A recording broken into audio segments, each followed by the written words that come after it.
Mike, Jason, Tyvis. Y'all know I love sports, man. I love them so much. I never want them to stop. But as the playoffs wind down, we get fewer games, and the sports aren't really sports in the way I want them to.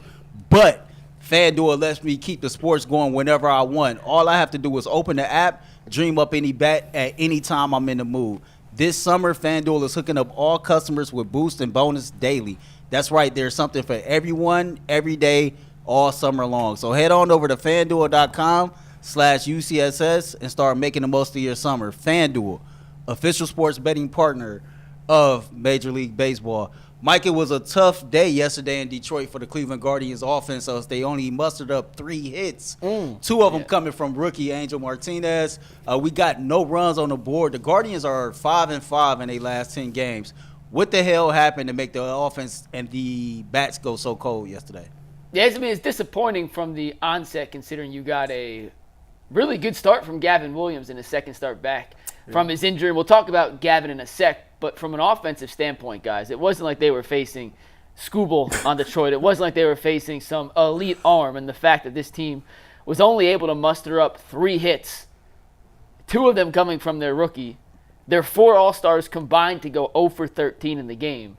It's tough to win a contest like that, and it was 0-0 in the 8th. Rocchio makes the error, allows Detroit to score it. You know, 1 game, it's 1 loss. It's not the end of the world by any means. And I think in the big picture, the Gavin Williams performance outweighs the disappointing hitting. Mm-hmm. But it certainly was a disappointing loss to go 0 for on the board with just 3 hits against a mediocre Detroit pitching staff. And that wasn't even throwing their ace last night. I mean, it's just like you know how baseball goes. It's a roller coaster. You know, you think an All-Star break is coming up. They've been so hot that at some point this was going to happen. And as far as like our stars, I would say lately they haven't been as consistent. I think that they have been missing a lot. Like Jose's been kind of not been Jose. We've seen Stephen Kwan go 0 for in a couple of games, which is unlike him. Jimenez is hit or miss. It seems like right now maybe it's a slump that they're in, and they're trying to find their way out of that slump. Don't get me wrong, they had some games against San Francisco that was good, but overall, what they've been and what they've been lately is not the same. Like, you could tell that something's off there. So I'm hoping that they bounce back today, which they do a great job of usually bouncing back with a better performance. So I expect to see that today. But the bats just wasn't clicking yesterday. That's just, at the end of the day, the bats wasn't clicking. You know, obviously we were at Cedar Point, we were talking about it, but AJ, my son, was watching. He said they lost 1-0. I looked up the box score. I'm like, I never even heard of this dude. I'm a huge baseball fan. Yeah. I never even heard of the Tiger starter from yesterday. But I kind of go back to, it's more encouraging for the start that Gavin Williams had to produce, because I went back and watched this morning some of his pitches. He's hitting his spots. Certainly a much better performance than his first start, which is to be expected. This is more, if they get this type of effort out of Gavin Williams moving forward, that it really changes a lot of the conversations that we've had about him, because again, we've said all along, Tanner Bibby's got to be their ace. If you can count on Gavin Williams for one of those spots and Ben Lively, you still need to go outside the organization to find somebody. But if you're only looking for one pitcher, that's a lot more comfortable than trying to find 2. You're not going to find 2 at the trade deadline. That's not the reality with what the pricing market is, what it's going to cost this team and prospects to get these guys.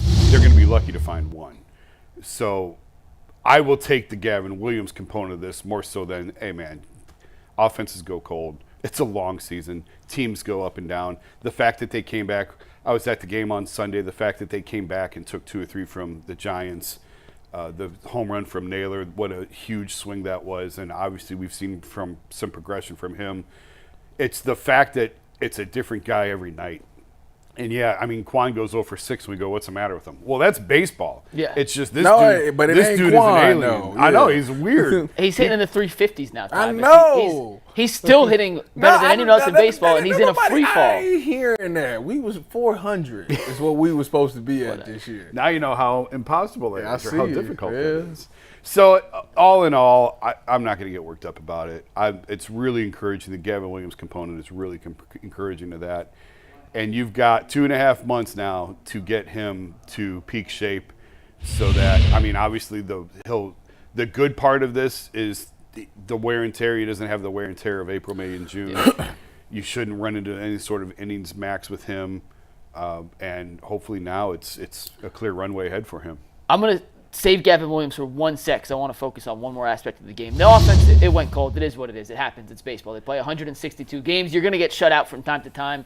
Your best players are going to go 0 for whatever. They all just picked a bad game to all have a bad game. But the error from Rocchio last night in the 8th, 0-0, runners on first and third, Barlow on the mound. They need to get a ground ball. He gets the ground ball. And did you happen to see the play, Jason? No. Watching back? I didn't see it. Did you see it, Tyvis?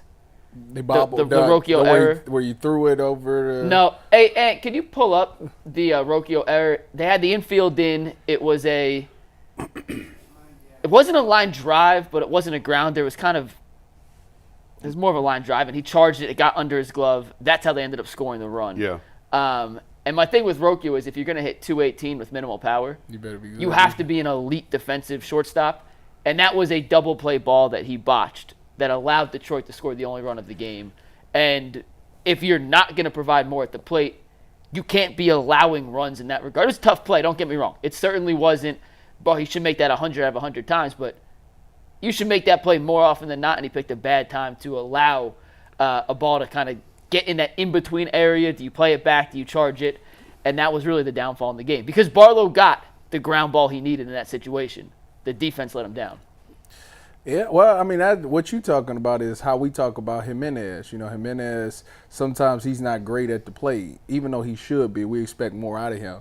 But when it comes to that defense, he is lights out. He makes an incredible play every night. Yeah, he does. So that's why he was like, all right, we'll take that. So if Rocchio, he has to be the same way to where if you're not going to, which every now and again he give you a spark. Rocchio is one of those guys that if you think he a slouch, he will take you right over the fence. But if you're not going to be that guy every night, at worst, you got to be good on defense. Like you have to be lights out, especially if you at that spot be going up and down. They keep trying to find that guy. If I'm trying to impress and stick around here, I got to do something to stay. And I just sent you the play, by the way. You want to throw it up? I mean, they've been trying to find a shortstop now for years. Yeah. Going back to the Lindor trade, really. It was Rosario for a little while, but I don't know that he was ever considered the long-term guy. Rocchio and Arias have both had opportunities. They're both, especially Rocchio, is not really – this is his first real opportunity. So you try and cut a guy some slack because he is a rookie going through it for the first time. But at the same time, this is a team trying to contend and trying to win a championship. Mm-hmm.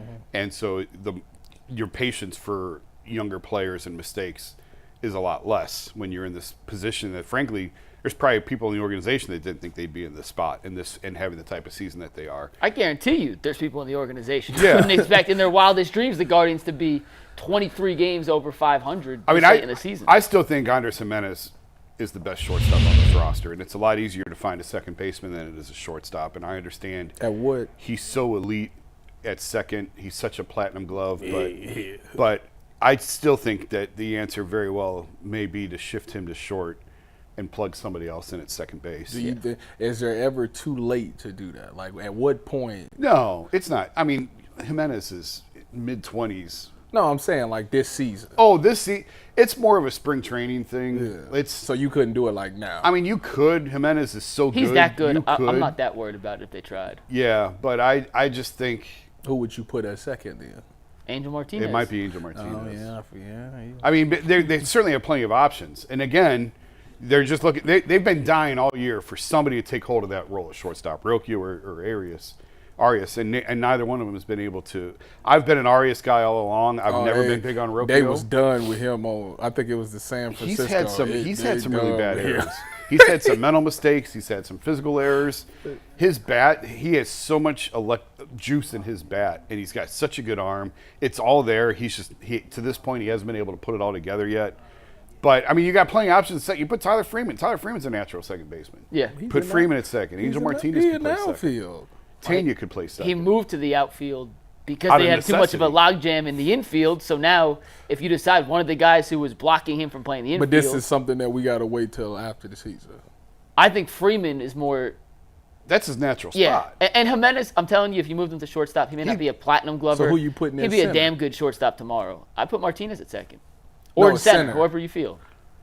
One of those. I tell you what, I don't know how I feel about Jahanski and Schneeman. I seen them make some errors this past weekend. I was like, But this is part of the philosophy that they have of zeroing in on middle infield prospects and shortstop prospects. Because if you can play shortstop, you can play anywhere. you got me calling that man Jahanski. John Kinsey, excuse me. Jay-Hunk. The Guardians are calling him Jay-Hunk now. They clearly watch. They got me calling that man. But Jahanski. either way, in terms of the error from Rocchio, in a situation like that, you have to come through. And it's one error, whatever, it's one game. But if you're not going to hit at the level that's needed as a major league shortstop, you have to play defense at or above that standard level. And a play like last night shows his downside in that regard. But on the plus side, and Jason alluded to this earlier,